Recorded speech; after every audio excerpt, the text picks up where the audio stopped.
The other day my truck flashed a warning light. Apparently the right rear turn signal on my trailer wasn't working. Since it was a rainy day, I thought it would be a good time to pull it inside and see what's going on. Both of the taillights are old and one has a lens that's popping loose, so I decided to go ahead and replace them both. The first LED set I bought didn't line up with the holes on my trailer, so I had to return them and get a different brand. I used my grinder to clean off the metal where the taillight grounds to the trailer. After I got everything bolted up, I hit it with some spray paint to keep it from rusting. Then I headed to the other side and repeated the same process.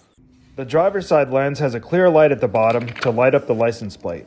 I definitely recommend getting a metal license plate bracket. I've lost a couple plates with the plastic brackets. There's lots of ways to connect low voltage wires, but I like using these connectors. They're easy to use and just crimp into place. I bought this trailer brand new 23 years ago, and it's been one of the best investments I've made.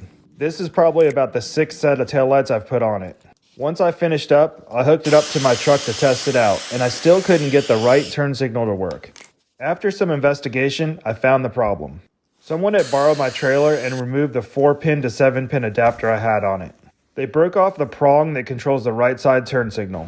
I could just wire on a new plug, but when I was working underneath the trailer, I noticed the wires were getting brittle, so I'm just going to go ahead and rewire the whole trailer.